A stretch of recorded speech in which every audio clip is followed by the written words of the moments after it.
నమస్తే గురు, తండేల్ సినిమాకి 11:15 AM టికెట్లు బుక్ చేయరని మా ఫ్రెండ్కి చెప్తే వాడు 11:15 PM చేశాడు. మధ్యాహ్నం నుంచి రాత్రి వరకు వెయిట్ చేస్తా ఉన్నా. అది సరిపోక థియేటర్ రోడ్గా ఒక అరగంట వెయిట్ చేయించాడు. ఫైనల్లీ లోపలికైతే వదిలాడు. లోపలికి వెళ్ళాక ఇంకో యాడ్లో 10 నిమిషాలు వేశారు. కానీ మూవీ విషయానికి వస్తే Naga Chaitanya, Sai Pallavi and DSP show అని చెప్పొచ్చు. నాగ చైతన్య, సాయి పల్లవి యాక్టింగ్లో చించేస్తే డిఎస్పి మ్యూజిక్లో చించేశాడు. డైరెక్టర్ కూడా చందం ఉండేటి మంచి వర్క్ అనే చెప్పొచ్చు. ఫస్ట్ హాఫ్ బాగుంది, సెకండ్ హాఫ్ కొంచెం అటు ఇటుగా ఉంది. అయినా కానీ నాకైతే వర్క్ అయింది. మీరు కూడా వీలైతే చూసేయండి.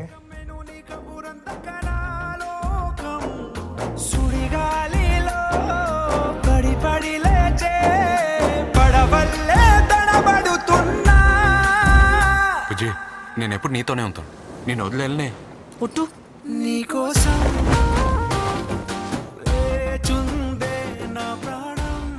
సబ్స్క్రైబ్ చేయి గురు.